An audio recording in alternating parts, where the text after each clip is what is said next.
Bismillahirrahmanirrahim. Assalamualaikum warahmatullahi wabarakatuh. Perkenalkan, nama saya Muhammad Fikri Sapiransa Yusuf dari Fakultas Syariah dan Hukum, Prodi Hukum Keluarga Islam, NIM 101230019. Baik, tujuan saya membuat video ini adalah untuk menyelesaikan tugas dari Bapak dosen kami, Bapak Burhanuddin SHI MH, sebagai dosen pengampu mata kuliah Sosiologi dan Antropologi Hukum.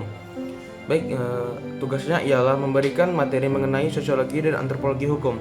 Saya akan memberikan materi mengenai sosiologi dan antropologi hukum melalui 3 poin. Yang pertama, pengertian sosiologi dan antropologi hukum. Yang kedua, ruang lingkup sosiologi dan antropologi hukum. Dan yang ketiga, manfaat dari sosiologi dan antropologi hukum. Sebelum saya memasuki dari pengertian sosiologi dan antropologi hukum, saya ingin mengklarifikasi bahwasanya sosiologi dan antropologi ini memiliki perbedaan pada pengertiannya. Untuk pengertian sosiologi hukum ialah cabang ilmu yang mempelajari interaksi antara hukum dan masyarakat. Fokus utamanya adalah bagaimana hukum berfungsi, diterapkan, dan dipengaruhi oleh norma sosial, budaya, ekonomi, dan kekuasaan dalam masyarakat. Sosiologi hukum ini menekankan pada pengaruh sosial dalam membentuk hukum dan bagaimana hukum dapat mempengaruhi perilaku masyarakat.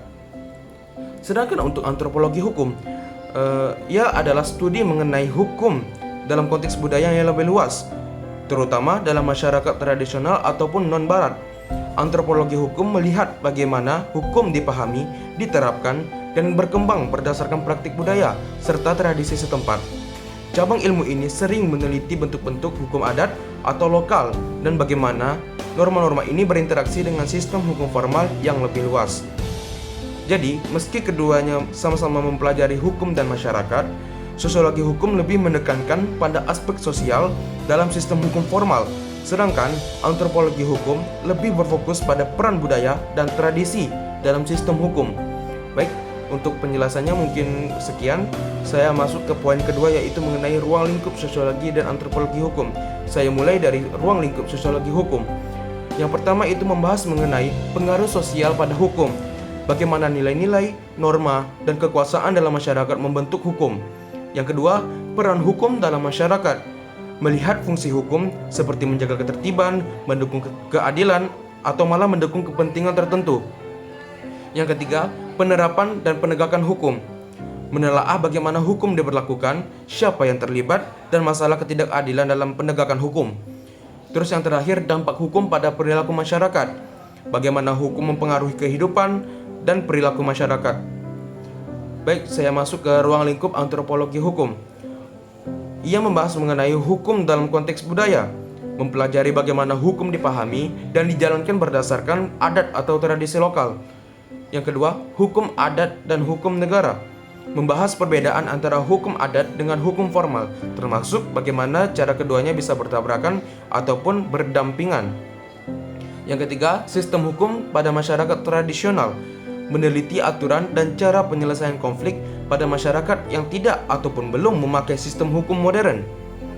Yang keempat, dinamika hukum dan perubahan budaya. Bagaimana hukum adat ataupun hukum dalam masyarakat tradisional berubah seiring perkembangan zaman.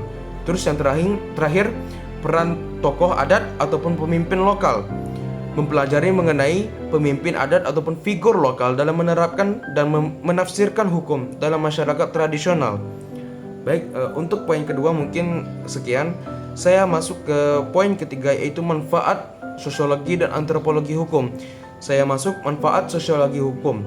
Yang pertama, memahami fungsi hukum dalam masyarakat, membantu melihat bagaimana hukum dapat menjaga ketertiban dan melindungi kepentingan masyarakat.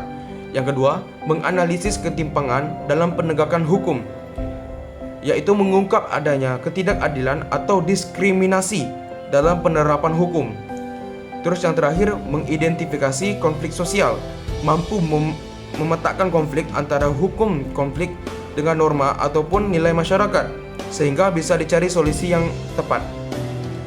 Untuk manfaat dari antropologi hukum, yang pertama itu melestarikan kearifan lokal, memahami hukum adat dan nilai tradisional yang bisa menjadi pelengkap bagi sistem hukum modern. Yang kedua, menghargai keanekaragaman budaya dalam hukum, membangun penghormatan terhadap berbagai sistem hukum berbasis budaya sehingga hukum lebih inklusif. Yang terakhir, mengurangi konflik antara hukum adat dan hukum formal. Menyediakan wawasan untuk menyelaraskan hukum adat dengan hukum negara agar tidak terjadi benturan. Kedua cabang ilmu ini pada akhirnya membantu menciptakan sistem hukum yang lebih responsif, adil, dan selaras dengan kebutuhan masyarakat di berbagai konteks sosial maupun budaya. Mungkin sekian materi mengenai sosiologi dan antropologi hukum dari saya. Mohon maaf apabila terdapat kesalahan dalam menyampaikan materi. Saya akhiri. Wabillahi taufik wal hidayah. Wassalamualaikum warahmatullahi wabarakatuh.